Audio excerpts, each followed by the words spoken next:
अस्सलाम वालेकुम, मैं हूं उदाशमी। आप मुझे मेरे फेसबुक और यूट्यूब चैनल के ऊपर देख रहे हैं। पाकिस्तान तहरीक-ए-इंसाफ यूएसए के बाद अब यूके पहुंची है। कल उन्होंने जो है लंदन में जुल्फी बुखारी और मेहरबान कुरैशी की तरफ से पाकिस्तान में जमहूरियत के साथ होने वाले मामलात के ऊपर आवाज़ उठाई, अवेयरनेस क्रिएट की, जिस तरीके से वो मेरा ख्याल है अरसा दराज से कोशिशें कर रहे हैं। हालांकि कोई रिस्पॉन्स नहीं आया, कोई फ़ायदा नहीं हुआ, बट स्टिल जी एफर्ट्स चल रही हैं। दूसरी तरफ पाकिस्तान में जो है पीटीआई, उसने पार्लियामेंट हाउस के सामने 3 घंटे की सिंबॉलिक हंगर स्ट्राइक की है। अगर किसी को टाइम कम लग रहा है कि हंगर स्ट्राइक तो इतनी छोटी नहीं होती, भूख हड़ताल, तो ये सिंबॉलिक थी। अभी एक्चुअल उन्होंने हंगर स्ट्राइक नहीं की। इमरान खान ने सबसे पहले कहा था कि मैं जो हूँ भूख हड़ताल पर चला जाऊँगा, और मेरा नहीं ख्याल उनको जाना चाहिए, क्योंकि मैं इन अथॉरिटीज़ को कोई फ़र्क नहीं पड़ता, आप सिर्फ उनको खुश ही करेंगे। लेकिन कॉन्स्पिरेसीज बहुत सी चल रही हैं पीटीआई की लीडरशिप से मुतल्लिक, उसके ऊपर बात करेंगे, वो बहुत ज़रूरी है क्योंकि हालात बड़े ख़राब हो गए हैं पब्लिक के लिए। लेकिन इमरान खान की सबसे पहले बात करें तो उन्होंने अडयाला जेल में 12 रुकनी जो उनके पास फॉरेंसिक की टीम आई थी उनसे क्वेश्चनिंग के लिए, उनका पॉलीग्राफ टेस्ट करने के लिए, तो उन्होंने उसको पॉलीग्राफ टेस्ट नहीं दिया। 15 मिनट की क्वेश्चनिंग हुई तो इमरान खान साहब का कहना था कि और भी जो है मेरे पास इस वक्त स्केजुअल्ड हैं इंक्वायरीज, तो मैंने उनको भी टाइम देना है। एक तो रीज़न ये बनता है, लेकिन वही बात कि जी हर चीज़ को पकड़ लेते हैं, उसको हवा बना देते हैं। तो ये बात शुरू की गई कि जी इमरान खान ने पॉलीग्राफ टेस्ट इसलिए नहीं दिया क्योंकि ये बंदा ख़राब है, ये खुद गलत है। इन्होंने कल ही अभी जीएचक्यू में एतराफ़ किया है कि हाँ जी मैंने ही भेजा था कि आप जाके जो है वहाँ पर तोड़ फोड़ कर दें जी, उल्टा सीधा सारा वैंडलिज्म करें। ये मरीम नवाज साहिबा ने भी जो है आज कहा है कि इमरान खान तो इतराफ़ जुर्म कर गए हैं। हालांकि इमरान खान ने कहा था कि मेरी तरफ से उनको ये ज़रूर कहा गया है कि आप एहतजाज करें पुरअमन तरीके से। वही बात हो रही है, पुरअमन तरीके से। सलमान अकरम राजा ने कहा है कि जीएचक्यू की जो रोड है वो पाकिस्तान के अपना ही हिस्सा है, कौन सा इंडिया है, तो वहाँ पर लोग पुरअमन एहतजाज कर सकते हैं। लेकिन वही बात जिस तरह अभी आप बन्नू के बारे में कर रहे हैं कि बन्नू में एक पुरअमन एहतजाज मौजूद था, लेकिन उसके अंदर कुछ गलत शरपसंद लोग घुस आते हैं। वो इवन आर्मी की तरह का उन्होंने अपना हुलिया बनाया है और उनकी तरफ, पब्लिक की तरफ उन्होंने स्ट्रेट फायर किया। तो आप इमेजिन करें फिर वो क्या चीज़ थी, वो एरिया कौन सा था। पाकिस्तान तहरीक-ए-इंसाफ, जिनके बारे में बिल्कुल ये बात सच है कि कहा जाता है कि इमोशनल हैं, बहुत ज़्यादा जी जज्बाती हो जाते हैं, तो ऐसे पार्टी के लोग जब एहतजाज करने निकलेंगे, बहुत आसान है उसके अंदर शरपसंद लोगों को ऐड कर देना। वही हाल बन्नू में भी हुआ था। वाइट झंडे लेके वो लोग निकले थे, अमन लिखा हुआ था उनके ऊपर, लेकिन क्या रिजल्ट निकले वो हम सबको पता है। 9 मई के बाद क्या हुआ, बन्नू वाक़े के बाद क्या हुआ। बहरहाल पॉलीग्राफ टेस्ट बेशक ये एडमिसिबल है, ये पूरी दुनिया में इस्तेमाल होता है, केसेस में एफबीआई भी इस्तेमाल करती है, आप इसको इनकार कर सकते हैं अगर आप चाहें। लेकिन एक चीज़ याद रखें कि 71 ईयर्स ओल्ड एक बंदा है, और मैं अभी जहाँ पर एक खबर पढ़ रही थी एक जगह पे, तो वहाँ पे मेंशन था कि Imran Khan the 71 years old prisoner, उसने कहा है कि जी मैं पॉलीग्राफ टेस्ट नहीं दूंगा। एक तो आपने एक बंदे को इंतहाई ख़राब हालात में 1 साल से रखा हुआ है जेल के अंदर, एक छोटी जेल है।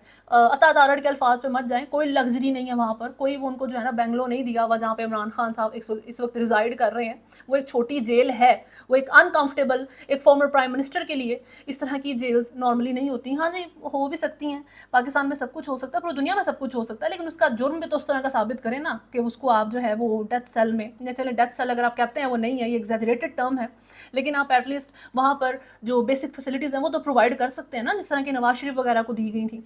तो बहरहाल अता तारड़ की बात को आप जो है वो ज़रा साइड पे करें। तो इमरान खान को इस तरह की जेल में आप रखें, एसी ना लगाएं, गर्मी का हाल ख़राब है, और इस तरह की एक बंदे की हालत करके बाद में कहें जी पॉलीग्राफ टेस्ट होगा और ये सारा कुछ होगा। हालांकि एक मजबूत आसाब का बंदा है, एक स्ट्रॉन्ग विल्ड इमरान खान बंदे जो है वो पर्सनैलिटी रखते हैं, बट स्टिल तो कुछ लिमिटेशंस होती हैं। और 71 ईयर्स ओल्ड, ये बहुत इंपॉर्टेंट बात है। डोनाल्ड ट्रंप के ऊपर जो है वो केसेस लगे, वो अपने मेरा ख्याल है 32 उनकी जो थी वो गिल्टी चार्ज हुए उन सारे जो है वो मामलात के ऊपर, लेकिन स्टिल उनके जो जेल में ना जाने का रीज़न वहाँ पर लॉ के अकॉर्डिंग और वहाँ पर जो उनको कोर्ट्स के अकॉर्डिंग नहीं रखा गया ऑप्शन, वो ये था कि ये 70+ है बंदा, इसकी उम्र 70 साल से ज़्यादा हो गई तो उसको जेल में नहीं रखेंगे क्योंकि उम्र ज़्यादा हो गई है। पाकिस्तान में बगैर किसी केस के आपने एक बंदे को जेल के अंदर रखा हुआ है 70+, और फिर कह रहे हैं जी पॉलीग्राफ टेस्ट दो।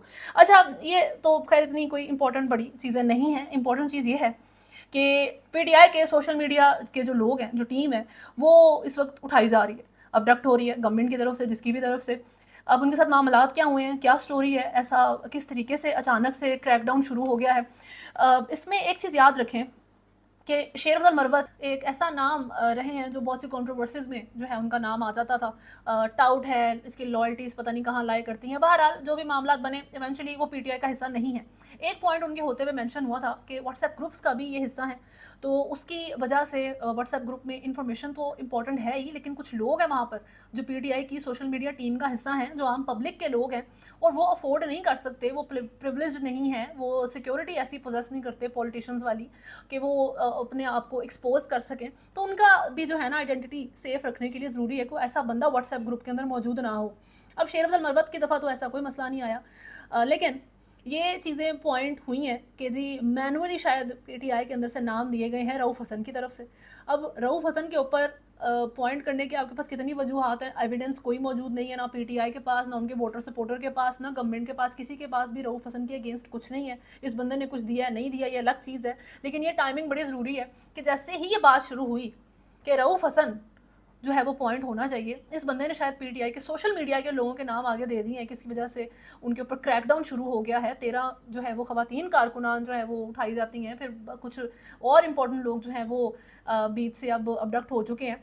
तो रऊफ़ हसन अपने डिजिटल मीडिया विंग जो उनका इस्लामाबाद का है पीटीआई का, वहाँ से वो गिरफ्तार हो जाते हैं। सही, तो इस वक्त अब आपको रऊफ़ हसन फिर से इनोसेंट लगते हैं कि ये तो गिरफ्तार हो गए, नहीं तो सही था, हमने तो गलत शक कर लिया इसके ऊपर। I am not implying anything, I am just telling you कि क्या क्या चीज़ें इस टाइमलाइन के साथ हो रही हैं। एक तो चीज़ ये हो जाती है कि शायद मैनुअली नाम दिए हैं। अब शादाना गुलजार भी हैं, शहरियार अफरीदी हैं, बहुत सारे लोग हैं कि आप उनके बारे में कह सकते हैं कि शायद ये बंदा हो सकता है कि इसने नाम दिए हैं। केपीके की पूरी गवर्नमेंट आपको बहुत ज़्यादा रिलायबल नहीं लगती, जिस तरह का उनका बिहेवियर जा रहा है। इमरान खान इनको टाइगर्स और पता नहीं क्या क्या कहते थे, अभी तो उनका बिहेवियर कुछ खास टाइगर्स वाला लगता नहीं है। आप इसकी मिसाल वो दरख्तों की ले लें, केपीके के जो है किस तरीके से दरख्त काटे जा रहे थे, और उस वीडियो को जब वायरल किया गया कि कहाँ इमरान खान जो है वो बिलियन ट्रीज़ का प्रोजेक्ट लेके फिर रहे थे कि इतने दरख्त लगाने हैं, और केपीके की ही हुकूमत जहाँ इमरान खान का वो गढ़ है उन्हीं की हुकूमत है, वो काट रहे हैं बैठ के। उसके ऊपर केपीके की इंतहाई लेम सी जो है वो एक्सक्यूज़ आ जाता है कि नहीं जी ये 2024 में हमने इस डेट को अप्लाई किया था, तो अब के बाद जो है ना ये दरख्त नहीं काटे जाएंगे, पहले की वीडियो है। कौन सी पहले की वीडियो है ये? इमरान खान ने तो 2018 और उससे पहले जो है ये सारी बातचीत कर दी थी, आप अब लेके बैठे हुए हैं। तो आप अंदाज़ा करें कि इस वक्त भरोसा तो किसी भी साइड पे पीटीआई की 100% लाए नहीं करता, ये फैक्ट्स बनते जा रहे हैं चीज़ें। एक पॉसिबिलिटी ये हो सकती है कि आप मैनुअली कर लें ये सारे बात को, कोई बंदा ही जो है आप अंदर से ऐसा पकड़ लें जो आपको खुद ही बता दें नाम। दूसरा तरीका वही फायरवॉल का, इसके ऊपर पहले बात हो रही थी कि जी फायरवॉल आ गई है, वीपीएन का इस्तेमाल बेहतर है, फायरवॉल से ये हो जाएगा वो हो जाएगा। पता नहीं फायरवॉल से क्या क्या होगा। व्हाट्सएप यहाँ पर स्लो हुआ है पाकिस्तान के अंदर से, वैसे इंटरनेट बहुत ज़्यादा स्लो कर दिया गया है। जितनी भी ऐप्स हैं इंपॉर्टेंट उनके ऊपर जो है इंटरनेट अब प्रॉपर तरीके से नहीं चलता। व्हाट्सएप में ऑडियो वीडियो कॉल्स जो है उसमें मसला आ रहा था, वॉइस मैसेजेस भेजने में मसला आ रहा था, तो उसको पीटीए ने वैसे तो एक तकनीकी ख़राबी करार दे दिया है, लेकिन क्या फायरवॉल एक्चुअल में वही है जिसका नाम दिया जा रहा है? क्योंकि इजिप्ट में ये मामलात हुए थे कि एक सिस्टम है जिसका नाम है डीप पैकेट इंस्पेक्शन सिस्टम, और इसके बारे में जो आर्टिकल है उसमें जो सबसे पहली लाइन है वो बड़ी अच्छी है, वो बहुत अच्छे तरीके से एक्सप्लेन करती है कि मामला है क्या। कि deep packet inspection is one of the most invasive thing a country can do to its internet. यानी कि आप इंटरनेट की सबसे ज़्यादा प्राइवेसी किसी की ब्रीच अगर कर सकते हैं ना किसी सिस्टम से, तो वो ये सिस्टम है डीप पैकेट इंस्पेक्शन। ये इजिप्ट में जब अरब स्प्रिंग का सारा वो राइट्स हुए थे, ये उस वक्त जो है इजिप्ट में इंस्टॉल हुआ था, और इसके ज़रिए बहुत इंपॉर्टेंट जो ऐप्स हैं उनको आप जो है ना अपने अंडर कर सकते हैं, जिसमें स्काइप, वाइबर और व्हाट्सएप वगैरह हैं। उस ज़माने में तो स्काइप और वाइबर की बड़ी इंपॉर्टेंस थी। और जो रिप्रेसिव रिजीम्स होती हैं जो दबा के रखती हैं अपनी आवाम को, जिस तरह रशिया वगैरह हैं, वो इसका बहुत इस्तेमाल करते हैं इस तरह की चीज़ों का। अब इसका पहला तरीका तो ये है कि ये जितनी देर आप इसको हाइड रख सकते हैं आप रखते हैं, और इसको हाइड रखा जा सकता है। लेकिन जो बज़ फीड है उसकी तरफ से इजिप्ट के सारे सिस्टम को एक्सपोज कर दिया गया था, और कहा गया था कि अमेरिका की जो ब्लू कोट कंपनी है, अमेरिकन ब्लू कोट, वो इसमें इन्वॉल्व है। बहरहाल अमेरिकन ब्लू कोट ने खुद को इजिप्ट की इस सारे सिस्टम से अलग कर लिया कि जी हमारा इजिप्ट की सी इजिप्ट नाम से जो ऐप है इससे कोई ताल्लुक नहीं है, जो यहाँ पे इन्वेजिव काम कर रही है इंटरनेट के साथ, पब्लिक की हर तरह की जो हमने ब्रीच की हुई है, तो उसमें हमारा कोई रोल नहीं है। ये चीज़ें इजिप्ट की थी, ठीक है। पाकिस्तान के अंदर भी सिमिलर मामलात आप इस वक्त देख रहे हैं। और दूसरी तरफ जो इंपॉर्टेंट चीज़ है वो है व्हाट्सएप की, कि जी व्हाट्सएप तो एंड टू एंड इनक्रिप्टेड है, तो उसको आप किस तरह से करेंगे।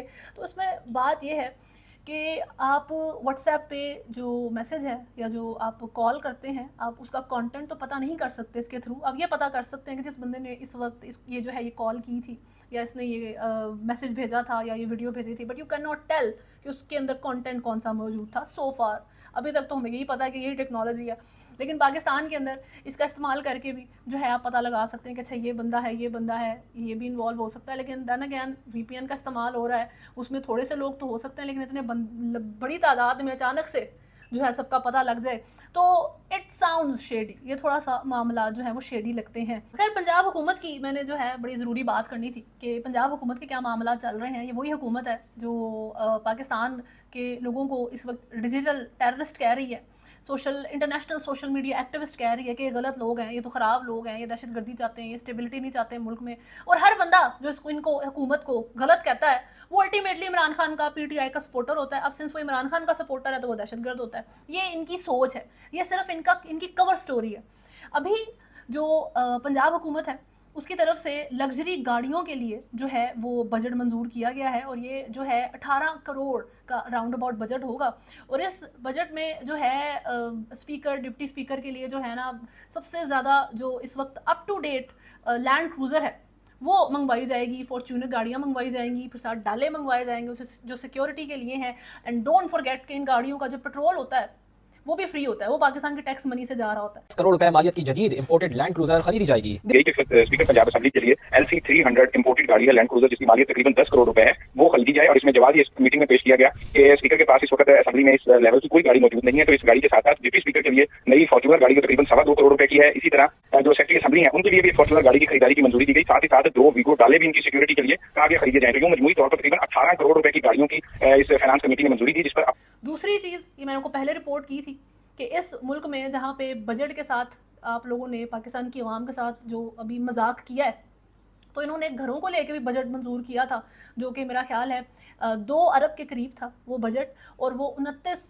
घरों के लिए था। सरकारी मुलाजमीन है वो, ठीक है जी, 29 घर, 2 अरब ऑलमोस्ट। पंजाब हुकूमत उसको भी मंजूर करती है, ये महीना पहले की खबर है। अभी इन्होंने गाड़ियों के लिए बजट मंजूर कर दिया है। इस मुल्क की आवाम के पास देने के लिए बिजली के बिल के लिए पैसे नहीं है, खाने के लिए पैसे नहीं है, लेकिन यहाँ की हुकूमत के लिए अपेरेंटली इन लग्जरी घरों को अफोर्ड करने के लिए जिनकी बिजली भी मुफ्त है वो भी आपकी टैक्स मनी से जाएगी, और इनकी गाड़ियाँ वो करोड़ों की हैं, उसका पेट्रोल आपकी टैक्स मनी से जाएगा। खुदा का खौफ करें।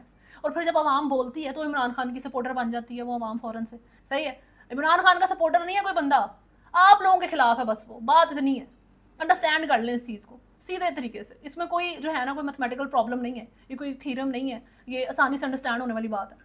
तो अब मसला ये है कि सिंस इमरान खान आप लोगों के अगेंस्ट है, तो वो इसलिए इमरान खान भी पसंद आ जाता है सारों को कि जी enemy of the enemy is your friend.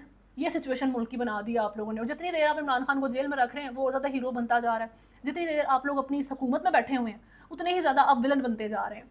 ये पाकिस्तान के हालात हैं। IMF ने जो अभी डील की है, जो इनके सारे मामला चल रहे हैं, तो उसके अंदर मैं IMF की साइट के ऊपर जाके पढ़ रही थी कि उन्होंने बातें बताई हुई हैं कि जी IMF की इस डील से, इन पैसों से जो अच्छी चीज़ है वो ये होगी कि आप मुल्क में डी इन्फ्लेट करें चीज़ों को, महंगाई कम होगी, आम बंदे की ज़िंदगी अच्छी होगी, प्राइवेट सेक्टर को हेल्प होगी, लोगों की रोज़गार में मदद होगी, फिर जी डेमोक्रेसी है, ह्यूमन राइट्स है। ये सारी चीज़ें लिख के आखिर में IMF लिखता है कि जी हम बहुत खुश हैं कि इस्लामाबाद में पाकिस्तान ने हमारा बड़ा ज़बरदस्त इस्तकबाल किया था।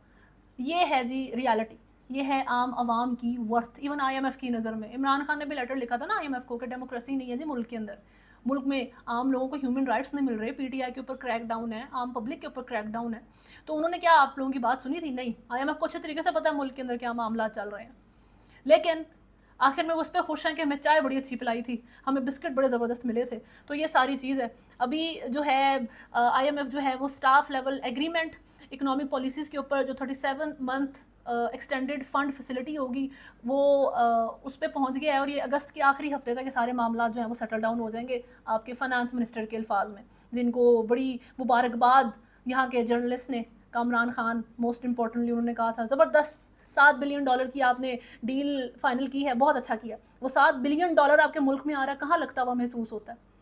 बजट बढ़ता है, आपकी टैक्स मनी, ये भी IMF मेंशन करता है कि टैक्स जो है वो बढ़ाना है, तो वो टैक्स बढ़ता है, सब कुछ होता है, और उसके जो है वो फ़ायदे कहाँ जाते हैं? लग्जरी घरों में और इनकी लग्जरी गाड़ियों में, उसके पेट्रोल में, दैट्स इट, और कुछ भी नहीं है। फिर आखिर में अफगानिस्तान से मुतलिक बात कर लेते हैं, अफगान रेफ्यूजीज़ इमिग्रेंट्स से मुतलिक बात कर लेते हैं। सबसे पहले मैंने आपको जर्मनी से मुतलिक बताया था कि जर्मनी में जो है अफगान की तरफ से कुछ थोड़ा सा माहौल ख़राब किया गया। आपने पाकिस्तान कॉन्सुलेट के ऊपर जो है वो उनकी तरफ से मसला हुआ, वहाँ पर हमला किया, झंडा उतार लिया पाकिस्तान का। अभी दूसरी जो इम्पोर्टेंट मसला आया है अफगान के साथ वो है ईरान में। ईरान में अफगान रेफ्यूजीज़ इमिग्रेंट्स के साथ वैसे भी बहुत से मसले रिपोर्ट होते आए हैं। अभी एक 62 ईयर ओल्ड जो रेस्टोरेंट ऑनर था, अकॉर्डिंग टू द रिपोर्ट्स 17 साल का उसका जो स्टूडेंट था उसने उसको कत्ल कर दिया है। उसकी आइडेंटिटी वो नेशनैलिटी वो कंफर्म नहीं हो सकी, लेकिन वहाँ के लोगों का ये कहना है कि वो जो अफगान लड़का था जिसने ये हरकत की है, जिसके बाद ईरान में बहुत से मसाइल बन गए हैं अफगान इमिग्रेंट्स के लिए। उनको मारा गया है पकड़ के, नॉट टू डेथ बट वही कि वहाँ पर हालात ख़राब हुए हैं, उन्हें दे हैव बीन बीटन। और कुछ अफगान्स ने ये रिपोर्ट किया है कि उनके घरों को आइडेंटिफाई करके गिराया गया है और आग लगा दी गई है। People in the region are very angry at set homes of several Afghans on fire. इतने गुस्से में है रानी इस वक्त कि उन्होंने कुछ अफगान्स के घरों को आग लगा दी है। ये इस वक्त वहाँ पर हालात है। इस वक्त ऑलमोस्ट 2 मिलियन अफगान रेफ्यूजीज़ जो हैं वो ईरान के अंदर मौजूद हैं। और इस अब सारे मामले के बाद 2021 के बाद वहाँ पर इससे पहले 1 मिलियन कुछ थे, उसके बाद जो अफगानिस्तान में जब तालिबान की हुकूमत आई है तो वो नंबर डबल हो गए। और इस सारी सूरत हाल के बाद अब ईरान भी इसके ऊपर फोर्स कर ईरान की पब्लिक कि जी इनमें से जो अनडॉक्यूमेंटेड हैं उनको वापस भेजा जाए। ये सूरत हाल है। पाकिस्तान में भी यही सूरत हाल बनी थी कि जी वो मसले होने शुरू हुए तो वापस भेजना शुरू किया गया। I do understand colorectal damage होता है हर चीज़ का, इनोसेंट बीच में फंसता है जब वॉर के मसाइल होते हैं, बट वो चीज़ ज़रूरी है कि अग्रेशन नहीं होना चाहिए। अफ़गानिस्तान की अभी रिसेंट वीडियो है जिसमें जो है शायद जुम्मे का खुतबा चल रहा है या जो भी वो बातचीत हो रही है कि उसमें पंजाब को गालियाँ दी जा रही हैं कि जी पंजाब पता नहीं वो पाकिस्तान को कहते हैं कि जी ये गलत लोग हैं, उनको यहूदियों से मिलाया जा रहा है। बारामुनी जी दुनिया के हरामैन यो पंजाब दे यो यहूद दी तुश बनाम मुसलमान पंजाबियन और असली काफिर यहूदान तरसो कि ये इसराइल और पंजाब पाकिस्तान ये एक है। दुनिया में सबसे बड़े 2 फितने हैं वो ये हैं, सही है। और ये काफिर हैं, ये बुरे हैं, इनको मर जाना चाहिए, इनकी जो है वो इनका सर्वाइवल नहीं होना चाहिए। तो इस तरह की जो सोच है, इस तरह की जो बातचीत है, ये आपके लिए ही ठीक नहीं है। इससे हमें तो फ़र्क पड़ेगा ऑब्वियसली। एक मुस्लिम स्टेट है और एक ट्रबल्ड नेबर किसी को नहीं चाहिए होता। एक स्टेबल नेबर अच्छी चीज़ है, आपको बुरा लगता है, सही है, थोड़े बहुत मसाइल आते रहें, लेकिन इस हद तक की वॉर कोई भी बंदा नहीं चाहता उसके नेबर के साथ शुरू हो जाए। ये वेस्टर्न कंट्रीज़ ने सीख ली ये चीज़। ये जो आपका ये जो मगरबी ममालिक है ना, इमरान खान कहते थे ना मैंने मगरब से ये चीज़ सीखी है, मुझे पता है मगरबी ममालिक कैसे हैं। तो मगरबी ममालिक में एक सबसे बड़ी जो क्वालिटी है ना वो ये है कि आप इमेजिन करें कि वर्ल्ड वॉर 1 और 2 में इन लोगों ने कैसी कैसी जंगें नहीं एक दूसरे से लड़ी, लेकिन अभी आप इनके बॉर्डर्स को चेक करें, पीस है, कोई मसला नहीं आएगा। अमेरिका ने ख़ास तौर पे अपने बॉर्डर कनाडा के साथ एक फ्रेंडली तरीन रिलेशन रखे हैं। मसला फील हो भी तो वो नहीं आने देते कि नहीं जी नेबर के साथ नहीं मसला करना। तो आप यहाँ इंडिया के साथ मसले हैं, इवन इंडिया नहीं चाहता पाकिस्तान में एक हद से ज़्यादा मसाइल बढ़ें, इस हद तक मसाइल बढ़ें कि पाकिस्तान जो है वो इंडिया के लिए मसला बन जाए।